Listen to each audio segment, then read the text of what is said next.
Hello guys, welcome to our new channel JK career institute official. Guys, तो आज हम start करने वाले हैं क्लास 10th की एनसीईआरटी बुक का चैप्टर नंबर 8 जिसका नाम है इंट्रोडक्शन ऑफ ट्रिग्नोमेट्री। गाइस, ये चैप्टर आपका बहुत ही इंटरेस्टिंग चैप्टर है और बहुत ही बेसिक चैप्टर है।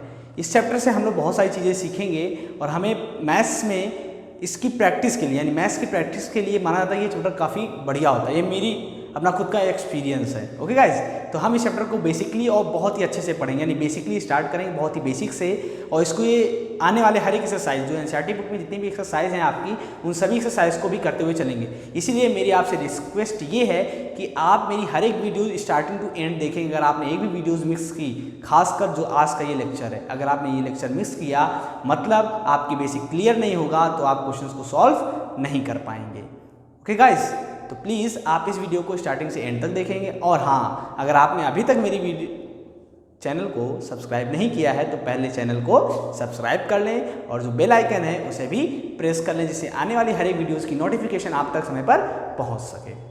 ओके, तो चलिए गाइज, हम स्टार्ट करते हैं चैप्टर ट्रिग्नोमेट्री। गाइस, जो ये चैप्टर है ट्रिग्नोमेट्री, ये आज का तो जो चैप्टर होगा ये सिर्फ और सिर्फ यानी जो आज का ये जो लेक्चर होगा ये सिर्फ और सिर्फ इंट्रोडक्शन पर बेस्ड होगा, यानी हम बेसिक चीज़ों पर डिस्कशन करेंगे केवल। ठीक है, देखिए हम सबसे पहले बात करते हैं ट्रिग्नोमेट्री पर कि आखिर ये ट्रिग्नोमेट्री वर्ड का मीन क्या होता है। हम सबसे पहले डिस्कशन करेंगे किस पर, इस वर्ड पर, इस वर्ड का मीनिंग क्या है आखिर। ठीक है, सबसे पहले बोला जाए तो अगर ये जो ट्रिग्नोमेट्रिक वर्ड है इसको डिराइव किया गया कहाँ से, ग्रीक वर्ड से। कहाँ से डिराइव किया गया, इसको ग्रीक वर्ड से डिराइव किया गया है और इसके दो मीनिंग निकाले गए, इसको दो पार्ट में ब्रेक किया गया। फर्स्ट है इसका ट्रिगोनोन एंड सेकेंड है इसका मेट्रॉन। ठीक है, अब देखिए ट्रिग्नोन एंड मेट्रॉन का मतलब क्या होता है। यहाँ पे देखिए ट्रिग्नोन मेट्रॉन में, ट्रिग्नोन में कैसे कहते हैं, ट्री मतलब थ्री, गोनोन मतलब क्लोज्ड। तो यहाँ पर देखिए क्या बोला गया, कहने का मतलब ये है कि हम सीधे ये बोलेंगे, हम ये बोलना चाह रहे हैं आपसे कि जैसे यहाँ पे है ट्रिगो, इसका मतलब क्या है, ट्रिग्नोन का मतलब है कि थ्री साइड से क्लोज्ड सेफ। ट्रिग्नोन का मतलब क्या, थ्री साइड से क्लोज्ड सेफ। तो हमारे पास क्या है, थ्री साइड्स मान लेते हैं हम, ये है और ये है। तो ये थ्री साइड से क्लोज सेफ क्या बन गया हमारे पास, ट्रायंगल फॉर्म हो गया ना गाइस। क्या फॉर्म हो गया, ये ट्रायंगल गाय फॉर्म हो गया। तो यानी कि ये जो बोल रहा है इसका मतलब क्या है, ट्रायंगल से। किससे मतलब है, ट्रायंगल से मतलब है। और ये मेट्रॉन का मतलब क्या होता है, मेजरमेंट। मेट्रॉन का मतलब क्या होता है, मेजरमेंट। ठीक है, अब देखिए यहाँ से क्या रिजल्ट निकलता है, यहाँ से रिजल्ट ये निकलता है गाइस कि ट्रिग्नोमेट्री के अंदर हम लोग ट्रायंगल के मेजरमेंट्स को पढ़ते हैं। अब ट्रायंगल के मेजरमेंट्स का मतलब क्या है, ट्रायंगल से मतलब ये है कि हम ट्रायंगल के साइड्स और एंगल्स के मेजरमेंट्स को ही पढ़ते हैं। किसमें, ट्रिग्नोमेट्री में।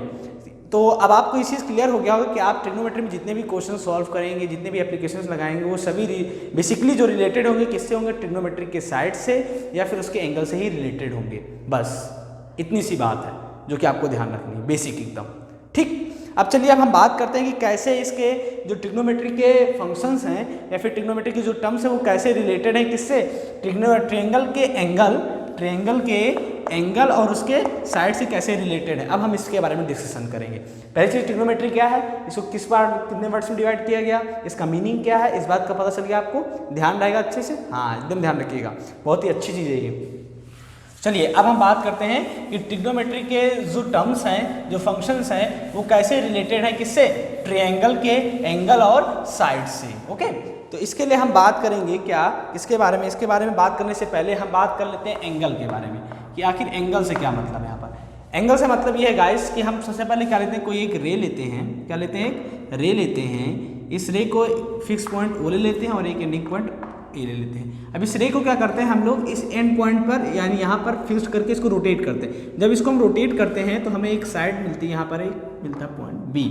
तो हमने जो ये रोटेट किया तो यहाँ से अगर रोटेट करने में जो हमें मिला रोटेशन, वो क्या मिला, थीटा मिला। ये जो एंगल जनरेट हुआ इसी को बोलते हैं हम लोग, क्या बोलते हैं, एंगल थीटा। ठीक है, जनरेशन एंगल थीटा हो गया हमारे पास। ठीक है, और जो ये लाइन है हमारे पास, ये जो लाइन मिली इसको बोलेंगे टर्मिनल साइड। इसको क्या बोलते हैं, टर्मिनल साइड। क्या बोलते हैं इसको गाइस, टर्मिनल साइड बोलते हैं। और इसको बोलते हैं इनिशियल साइड। इसको क्या बोलते हैं, इनिशियल साइड। ठीक है, इतनी बात ध्यान रखेंगे आप। ठीक, तो ये बेसिक इसको ध्यान रखेंगे कि एंगल थीटा कैसे मिला हमें, जो एंगल थीटा मिला इस लाइन को लिया, इस लाइन को हमने जब रोटेट किया तो रोटेट करने में जो एंगल जनरेट हुआ उसे हम क्या बोलते हैं, थीटा। ठीक है, ओके। अब देखिए जो राइट एंगल, अब जब हम ट्रायंगल पढ़ते हैं इसमें ट्रिग्नोमेट्री में, तो वो बेसिकली क्या होता है, राइट एंगल ट्रायंगल होता है। क्या होता है, राइट एंगल ट्रायंगल के बारे में बात करते हैं हम लोग। ठीक है, जनरली हम लोग इसी के बारे में बात करते हैं। राइट एंगल ट्रायंगल में कौन सा एंगल लेते हैं हम लोग, एक्यूट एंगल लेते हैं। एक्यूट एंगल पे बात करते हैं, किस पे बात करते हैं, एक्यूट एंगल पे बात करते हैं। अब राइट एंगल ट्रायंगल में जो एक्यूट एंगल होता है इसका मतलब होता है theta is less than 90 degree. यानी कि अगर हम ये बोलें आपसे कि आपका जो ये थीटा है ये क्या है, एक्यूट एंगल है, एक्यूट एंगल है, तो इसका मतलब ये है कि theta should be less than 90 degree, यानी कि थीटा आपका 90 डिग्री से कम होना चाहिए। किसमें, इन राइट एंगल ट्रायंगल में। चलिए गाइस हम बात करते हैं राइट एंगल ट्रायंगल की। अगर हमने एक राइट एंगल ट्रायंगल लिया ये, जिसको हमने नाम दिया ABC, तो यहाँ पर ये आपका क्या हो गया, 90 डिग्री। इसको हमने बोल दिया ये क्या है, थीटा। तो आप हमें क्या करिए, अब रिलेशन बताइए किसमें, साइड्स में और एंगल थीटा में। तो हम पहले इन साइड्स को नाम कर दे देते हैं। ये एंगल थीटा है, तो इस थीटा के सामने वाली साइड को हम बोलते हैं परपेंडिकुलर। क्या बोलते हैं, परपेंडिकुलर। और इस साइड्स को क्या बोलते हैं, बेस। ठीक, और इसको क्या बोलते हैं, हाइपोटेनुस, हाइपोटेनुस। ठीक है गाइस, इन सब चीज़ों को आप ध्यान रखेंगे। नेक्स्ट, अब आपको क्या ध्यान रखना है, हम लेट कर लेते हैं फिर से यहाँ पर इस जो साइड AB है इसको मान लेते हैं, इसकी लेंथ कितनी है, मतलब ये है x, इसको लेट कर लेते हैं y और इसको लेट कर लेते हैं r।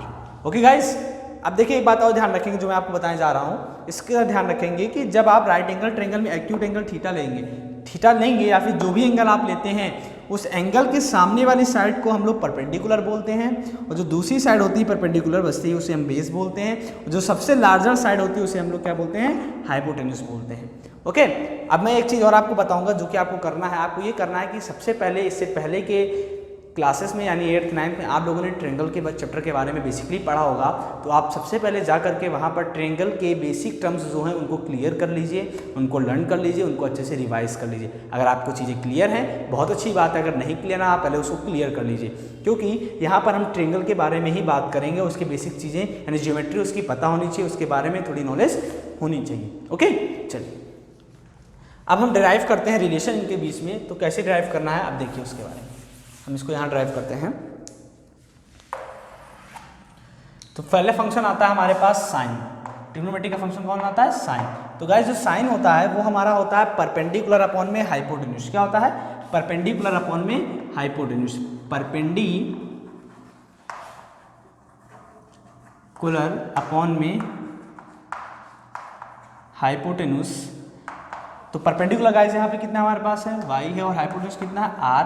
तो यहाँ से इसको हम बोल सकते हैं ये क्या हमारे पास साइन थीटा हो गया। क्यों, क्योंकि हमने जो साइन पढ़ा उस साइन क्या पढ़ा, परपेंडिकुलर अपॉन हाइपोटेन्यूज होता है। ये रहा परपेंडिकुलर अपॉन में हाइपोटेन्यूज, और किस एंगल पे हम बात करें, थीटा पर। तो यहाँ से क्या हो जाएगा, थीटा इक्वल टू हो जाएगा हमारे पास, देखिए थीटा इक्वल टू क्या हो जाएगा, परपेंडिकुलर अपॉन में हाइपोटेन्यूज। इसी तरीके से हम बात करेंगे अब कोसाइन के बारे में। तो कोसाइन क्या होता है गाइस, कोसाइन होता है हमारे पास बेस अपॉन में हाइपोटेन्यूज। ओके, तो यहाँ से बेस कितना है x है और हाइपोटेन्यूज कितना है स्मॉल r। तो इसको हम क्या बोलेंगे अब, cos थीटा बोलेंगे। ठीक, अब नेक्स्ट क्या है हमारे पास, टेंजेंट आता है। अब इस टेंजेंट को क्या बोलते हैं, परपेंडिकुलर। परपेंडिकुलर अपॉन में बेस। तो यहाँ से इसको हम क्या बोलेंगे, tan थीटा। ठीक है, अब देखिए इसी तरीके से आता है आपके पास कोसेकेंट, इसको बोलते हैं हम लोग हाइपोटेन्यूज। हाइपोटेन्यूज अपॉन में परपेंडिकुलर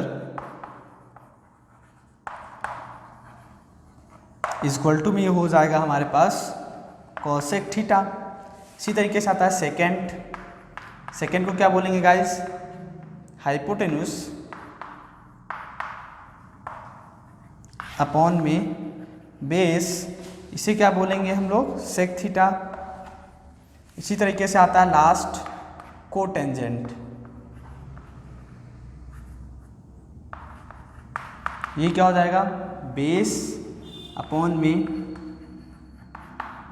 परपेंडिकुलर। ओके, इसको क्या बोलेंगे हम लोग, कॉट थीटा। तो ये 6 टर्म्स हुए आपके sine, cosine, tangent, cosecant, secant और कोटेंजेंट। इनके जो हमारे पास ट्रिग्नोमेट्रिक रेशियोज हो जाएंगे, वो ट्रिग्नोमेट्रिक रेशियोज क्या होंगे, sine theta equal to Y upon are, cos theta equal to x upon are, tan theta equal to में हो जाएगा, यहाँ पर आप देखिए टेन थीटा इक्वल टू में क्या हो जाएगा हमारे पास, परपेंडिकुलर अपॉन में बेस, परपेंडिकुलर कितना है, वाई अपॉन में एक्स, क्या हो जाएगा यहाँ पर, वाई अपॉन में एक्स इक्वल टू में, इसको ऐसे लिखते हैं, वाई अपॉन में एक्स इक्वल टू में टेन थीटा, यहाँ से कॉसेक थीटा को क्या बोल सकते हैं हम लोग, कॉसेक थीटा क्या हो जाएगा हमारे पास, आर अपॉन में वाई इक्वल टू में कॉसेक थीटा, इसी तरीके से सेक थीटा हो जाएगा, सेक थीटा क्या हो जाएगा, सेक थीटा हो जाएगा आपका आर अपॉन में एक्स इक्वल टू में सेक थीटा, और कॉट थीटा क्या हो जाएगा आपके पास, बेस यानी एक्स अपॉन में परपेंडिकुलर यानी कि वाई इक्वल टू में कॉट थीटा। तो ये हो गया आपके पास ट्रिग्नोमेट्रिक रेशियोज। तो गाइस ये रहे आपके रिलेशन किसमें, साइड और एंगल में। देखिए ये रहा आपके साइड वाई अपॉन आर, यानी ये आ रहा ये साइड और ये रहा angle, side angle side angle. तो साइड एंगल रेशियोज में मतलब कि जो साइड एंगल का रिलेशन था वो आपको ये मिल गया, sine theta equal to Y upon are, cos theta equal to x upon are, tan theta equal to Y upon x, sec theta equal to r upon y, sec theta equal to r upon x और cot theta equal to x upon y. इन्हीं को हम बोलते हैं trigonometric ratios. यानी कि हम ये बोलेंगे ट्रिग्नोमेट्रिक रेशियोज को हम फाइनली क्या बोल सकते हैं, रेशियोज ऑफ साइड्स, ठीक है, of a triangle with respect to acute angle. बात समझ आए आपको, क्या बोलेंगे कि जो हमारे पास रेशियोज होते हैं किसके, साइड्स के रेशियोज, किसके, उस ट्रायंगल के एक्यूट एंगल के रिस्पेक्ट में, उसे हम क्या बोलते हैं, ट्रिग्नोमेट्रिक रेशियोज बोलते हैं। ओके, अब देखिए कुछ चीज़ें टर्म्स है जो कि आपको बहुत ध्यान रखनी है, बेसिक टर्म्स है जो अक्सर मिस्टेक्स हो जाती हैं, तो उन्हें हम ध्यान रखें जिससे हमसे वो मिस्टेक्स ना हो, और ध्यान रखें क्वेश्चंस में उस चीज़ों का, ठीक है, जिससे हम गलतियां ना करें और हमारे एक्सरसाइज अच्छे से सॉल्व हो सकें। ओके गाइज, चलिए देखते हैं और वो क्या है हमारे पास जो मिस्टेक्स हमसे अक्सर हो जाया करती हैं।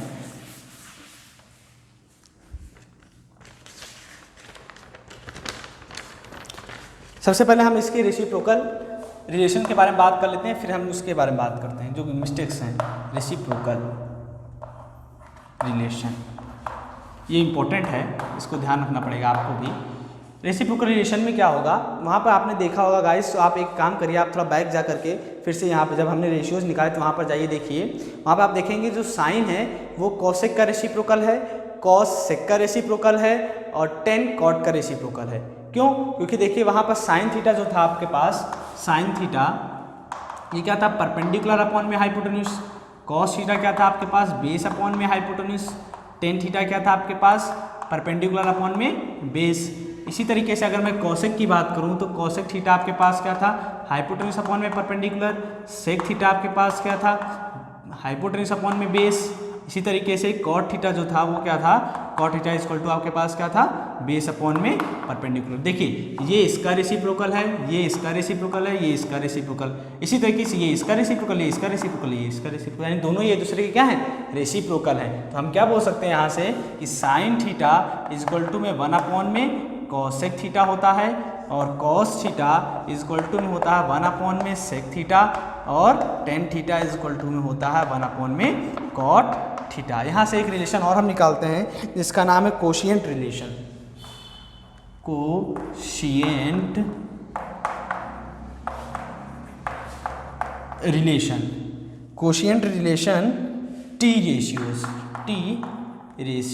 टी रेशियोज मतलब ट्रिग्नोमेट्रिक रेशियोज।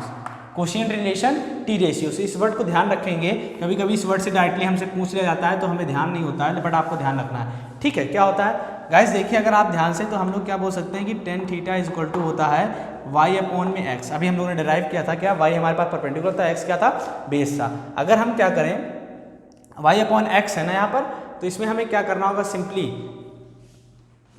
आर का मल्टीप्लाई, जैसे हम लोग क्या करेंगे,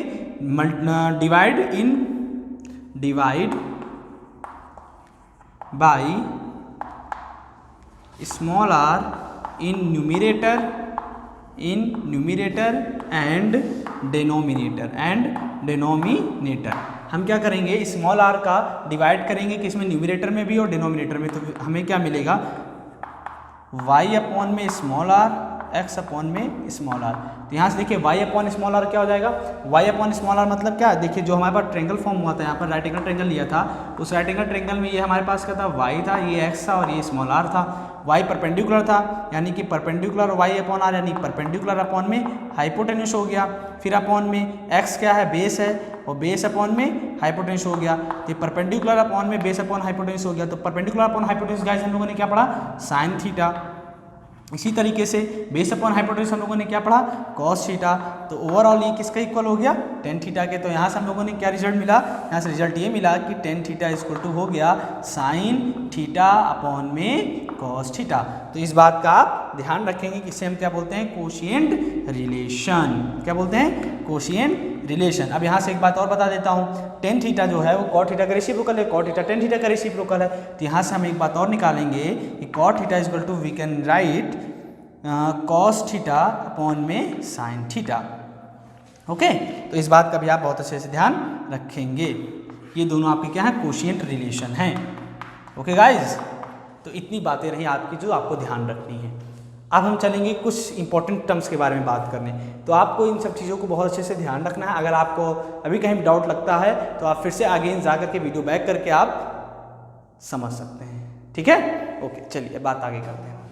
आगे हम इस पर चर्चा करेंगे कि कौन कौन से ऐसे टर्म्स हैं जो हम गलतियां करते हैं, मिस्टेक्स कर देते हैं क्वेश्चंस में, जो कि हमें अब नहीं करनी है।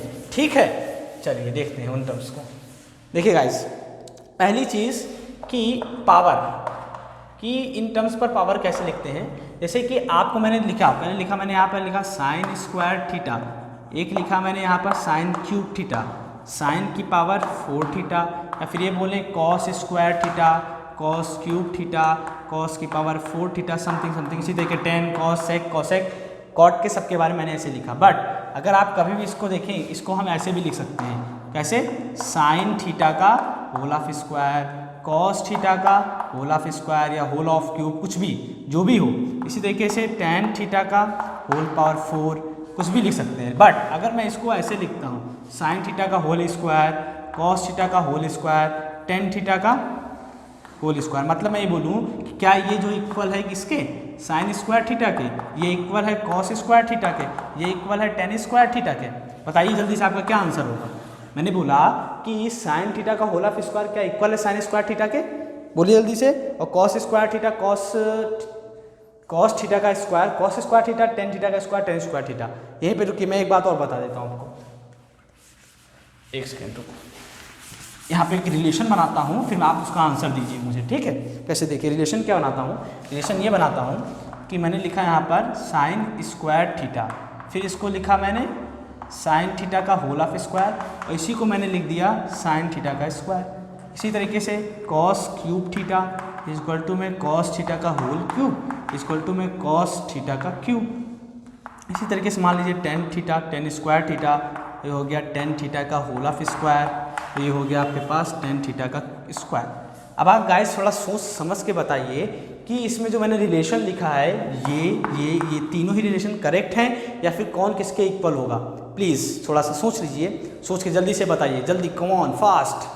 सोच लिया, हो गया, तो कमेंट करके मुझे आप बताएंगे। ओके, चलिए, तो आप मुझे कमेंट करके बताइएगा, बट मैं आपको बता देता हूँ, ठीक है। अब आप बोलेंगे सर तो आप क्यों बता रहे हैं, मैं इसलिए बता रहा हूँ क्योंकि आपको पता होना चाहिए।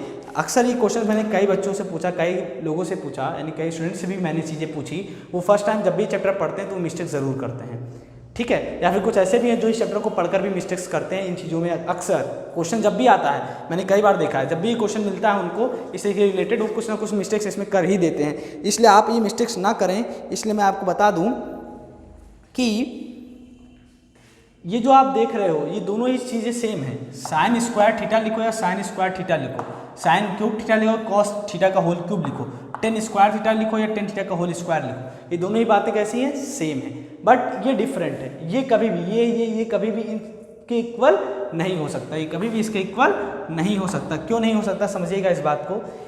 रीज़न ये है कि जो थीटा होता है साइन के साथ में, थीटा जो साइन के साथ लगा होता है, जो साइन के साथ में आप थीटा देख रहे हो, साइन के साथ में जो थीटा देख रहे हो आप, कॉस के साथ जो थीटा देख रहे हो, टेन के साथ जो थीटा देख रहे हो आप, ये कभी भी मल्टीप्लाई नहीं होता है किसके साथ में, ये ऐसे नहीं, ये नहीं कि थीटा जो है साइन के साथ मल्टीप्लाई में लिखा हुआ, बिल्कुल नहीं। थीटा जो है वो साइन का प्रोडक्ट नहीं है, साइन और थीटा आपस में दूसरे के प्रोडक्ट नहीं है, ठीक है, समझ में आ गई मेरी बात। जाहिर सी बात है अगर ये थीटा साइन का प्रोडक्ट नहीं है तो इस पर क्यूब आ ही नहीं सकता है। अगर हमको बोला जाए कि साइन थीटा का होल स्क्वायर है, इसे आप ओपन करो तो इसको हम लोग ऐसे नहीं लिख सकते हैं, क्यों? क्योंकि थीटा जो है वो साइन का प्रोडक्ट ही नहीं है। बात समझ में आ गई? थीटा साइन का प्रोडक्ट नहीं है। याद करो आप, जब अभी हम लोगों ने उसको डेराइव किया था, साइन थीटा जो टर्म्स आया था वो क्या था? थीटा था, एंगल था, वो क्या था? साइन था, ठीक है। साइन एंगल ऑफ क्या था? थीटा क्या? एंगल ऑफ मतलब कि साइन ऑफ थीटा। आप समझ रहे हो मैं जो कहना चाह रहा हूँ? आपको बस इतना ध्यान रखना है कि थीटा जो है साइन का प्रोडक्ट नहीं है, ठीक है। ये इसका ही टर्म है, ये पूरा एक टर्म है, इस पर स्क्वायर नहीं आ सकता। जब आप इसको ओपन करोगे तो थीटा पे स्क्वायर ना आकर के ये स्क्वायर किस पे आता है? साइन पे आता है। और एक गलती आप लोग क्या करते हो, जैसे मैंने बोला कि मेरे पास लिखा हुआ है sine theta plus sine five, क्या लिखा हुआ है? Sine theta plus sine five लिखा हुआ है। तो हम क्या करते हैं गाइज, आप लोग मिस्टेक्स क्या करते हो, इसमें से बोलते हो सर यहाँ पर साइन कॉमन है और यहाँ बचेगा थीटा प्लस फाइव। बहुत गलत है।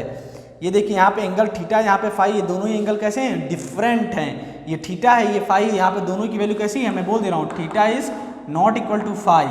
यहाँ थीटा फाइव के इक्वल नहीं है, तो यहाँ से आप साइन को कॉमन नहीं ले सकते। क्यों? क्योंकि थीटा और फाइव एक दूसरे इसके साथ मल्टीप्लाई में नहीं, ना ही इसके साथ मल्टीप्लाई में। जब चीज़ें मल्टीप्लाई में होती तभी तो हम कॉमन लेते हैं, पता है ना आपको। तो जब ये मल्टीप्लाई में ही नहीं है तो क्या हम साइन कॉमन ले सकते हैं? बिल्कुल नहीं ले सकते हैं। तो आप दो बातों का ध्यान रखेंगे, कभी भी sign square theta, sign theta का होल स्क्वायर इसके इक्वल नहीं हो सकता। ये दोनों टर्म सेम है, दोनों इक्वल है आपस में। हम इनको ऐसे भी लिख सकते हैं बट इसको ऐसे नहीं लिख सकते। क्यों? क्योंकि थीटा यहाँ पर इसके प्रोडक्ट में नहीं है। सेम ऐसे यहाँ पर हम sine theta plus sine five theta को, sine theta plus sine five को में से कभी भी साइन कॉमन नहीं ले सकते हैं। देखिए ये सिर्फ साइन की बात नहीं है, सबके लिए, कॉस के लिए, टेन के लिए, कॉसेक से कॉट, सबके लिए है। इसमें से हम कभी भी साइन कॉमन नहीं ले सकते। क्यों? क्योंकि थीटा प्लस फाइव इसका प्रोडक्ट नहीं है, ये इसका टर्म है पूरा, ये एक टर्म है, ठीक है। तो इस बात को आप ध्यान रखेंगे, ये बहुत ही इंपॉर्टेंट था जो कि आपको ध्यान रखना है, क्योंकि क्वेश्चंस में अक्सर आपको ये चीज़ें मिलेंगी और आप मिस्टेक्स करोगे भी, ठीक है। नेक्स्ट जो आपको ध्यान रखना है, नेक्स्ट क्या ध्यान रखना है आपको, कुछ टर्म्स ऐसे हैं जो बहुत ही इंटरेस्टिंग हैं, पॉइंट्स हैं जो मैं आपको बता दे रहा हूँ, उनको आप नोट डाउन भी कर लीजिए और ध्यान भी रखेंगे जब आप क्वेश्चंस को सॉल्व करेंगे तब, ठीक है। चलिए मैं नोट डाउन कर रहा हूँ, ओके, देखिएगा। तो गाइज ये रहे हमारे कुछ पॉइंट्स जो कि काफ़ी इंपॉर्टेंट है, जो आपको ध्यान रखने हैं इस लेक्चर के लिए। फर्स्ट पॉइंट है the value of each of the trigonometric ratios of an angle does not depend on the size of the triangle, it only depend on the angle। यानी कि the value of each of the trigonometric ratios, जो हर एक trigonometric ratios की जो value होगी of an angle does not depend on the size. किसी angle के लिए जो ट्रिग्नोमेट्रिक रेशियोज की जो वैल्यू होगी वो उसके साइज पर डिपेंड नहीं करेगी, उसका साइज कितना बड़ा है कितना छोटा है। बात समझना मेरी बात। किसी भी ट्रिग्नोमेट्रिक रेशियोज के एंगल की जो वैल्यू होगी वो किसके साइज पर, ट्रिग्नोमेट्रिक के साइज पर डिपेंड नहीं करेगी, but it only depends on the angle. ये सिर्फ किस पर डिपेंड होगी? एंगल पर ही डिपेंड होंगी, ओके। नेक्स्ट है the trigonometric ratios of an acute angle in right angle triangle. ये किसका साइन है? ये राइट एंगल ट्रायंगल का साइन है। Express the relationship between the angle and the length of its side. यानी जो आप ट्रिग्नोमेट्रिक रेशियोज अभी आपने पढ़ा, जैसा कि मैंने आपको बताया कि जो आपने ट्रिग्नोमेट्रिक अभी रेशियोज पढ़ा वो क्या करता है? रिलेशन, यानी कि हमें रिलेशनशिप शो करता है किसमें? Between the angle and the length of the sides. यानी कि उस एंगल के साइड्स और एंगल में रिलेशन शो करता है। वो एंगल आपका कैसा होगा? वो एंगल आप हम लोगों ने एक्यूट एंगल लिया था। The trigonometric relations are same for the same angle. यानी कि आपका अगर एंगल सेम है तो ट्रिग्नोमेट्रिक रेशियोज भी सेम होगा। क्या बोला गया? देखिए फिर से सुनिए, the trigonometric ratios are same for the same angle. Same angle के लिए ट्रिग्नोमेट्रिक रेशियोज सेम होंगे। जैसे कि अगर आपका, जैसे मान लिया अगर एंगल थीटा है, कोई दूसरा ट्रायंगल है उसमें भी एंगल थीटा, तो दोनों वैल्यूज कैसी होगी? सेम होगी। अगर थीटा सेम है तभी ट्रिग्नोमेट्रिक रेशियोज सेम होगा, थीटा डिफरेंट है तो ट्रिग्नोमेट्रिक रेशियोज डिफरेंट होंगे। जैसे मैंने बोला यहाँ पर sine theta is equal to sine five. देखिए यहाँ पर फाइव, यहाँ पर थीटा, दोनों एंगल डिफरेंट है, तो यानी कि ये इक्वल नहीं हो सकता है। दोनों ही कैसे हैं? आपस में डिफरेंट है। इसीलिए मैंने जब वहाँ बोला था ना कि sine theta plus sine five जब आप करते हो तो आप कॉमन ले लेते हो, तो कॉमन नहीं होता है, ठीक है। कॉमन ना होने का रीजन तो दूसरा, बट यहाँ पे दूसरा रीजन क्या है, sine theta is not equal to sine five, क्यों कि यहाँ एंगल डिफरेंट है। बट अगर ये सेम भी होता तब भी आप कॉमन नहीं ले सकते थे, ये दोनों क्या हो जाते, कैंसिल आउट हो जाते। जैसे कि अगर इस ऐसे लिखा मैंने sign theta plus sine theta, तो यहाँ पे क्या हो जाता है, ये दोनों ऐड हो जाता है, तो 2 साइन थीटा हो जाता है, क्योंकि यहाँ पे एंगल कैसा है, सेम है, ये ऐड हो जाएगा। ये नहीं कि आप इन दोनों में से साइन कॉमन ले लो, थीटा सिंगल छोड़ दो, ऐसे नहीं कर सकते आप। साइन कॉमन ले लिया और थीटा प्लस थीटा कर दिया और ये हो गया आपका sine 2 theta. This is wrong, ये गलत है, आप ऐसा नहीं कर सकते हैं। आप इसमें से ये नहीं कि थीटा सेम हो गया तो आप साइन को बाहर निकाल लिए, theta plus theta 2 theta sine 2 theta लिख दिए, नहीं, इसको आप sign theta plus sine theta 2 sine theta कर सकते हैं, क्योंकि साइन थीटा और थीटा दोनों प्रोडक्ट नहीं है। देखिए लास्ट में मैंने लिखा है साइन ऑफ एंगल थीटा, इसको हम क्या पढ़ते हैं, ये जो साइन थीटा लिखा होता है इसको हम पढ़ते हैं क्या, साइन ऑफ एंगल थीटा, इसको हम क्या पढ़ते हैं, sine of angle theta. It is not a product of sine and theta. जो साइन ऑफ एंगल थीटा होता है ये प्रोडक्ट नहीं होता, किसका, साइन और थीटा का प्रोडक्ट नहीं होता है। और ये जो मैंने पॉइंट लिखा है, ये पॉइंट अदर जो ट्रिग्नोमेट्रिक रेशियोज हैं उनके लिए भी ये पॉइंट अप्लाई होता है। ठीक है, इतनी बातें आपको ध्यान रखनी है, इन पॉइंट्स को बहुत अच्छे से ध्यान रखना। बाकी के जो मैंने ये पॉइंट्स बताए हैं इनको अच्छे से ध्यान रखिएगा, भूलिएगा बिल्कुल भी नहीं, अगर भूलेंगे तो मिस्टेक होगी और क्वेश्चन आपका गलत हो जाएगा। ओके गाइस, तो गाइस आज का जो ये इंट्रोडक्शन चैप्टर था हमारे पास ट्रिग्नोमेट्री यानी इंट्रोडक्शन ऑफ ट्रिग्नोमेट्री चैप्टर 8 का, ये आज यहीं पे एंड होता है। अब जो नेक्स्ट लेक्चर हमारा होगा वो एक्सरसाइज के क्वेश्चंस के रिलेटेड होगा, मतलब कि आपकी एनसीईआरटी बुक के एक्सरसाइज जो 8.1 होगा वहाँ से हम स्टार्ट करेंगे हर एक क्वेश्चन को सॉल्व करना, उसको कंप्लीटली सॉल्व करेंगे, वहाँ पर हर एक क्वेश्चन पर हम डिस्कशन भी करेंगे बहुत ही अच्छे से। तो प्लीज़ आप इस लेक्चर को अच्छे से देख लीजिएगा, हर एक डाउट्स क्लियर कर लीजिएगा, जिससे कि आपको एक्सरसाइज सॉल्व करते समय कोई प्रॉब्लम ना हो। तो गाइज आज की लेक्चर हम यहीं पे एंड करते हैं, फिर मिलेंगे नेक्स्ट लेक्चर में नेक्स्ट एक्सरसाइज के साथ में, मतलब कि जो हमारा नेक्स्ट एक्सरसाइज है 8.1 उसके साथ करते हुए मिलेंगे। ओके, तो आज के लेक्चर को यहीं एंड करते हैं, बाय।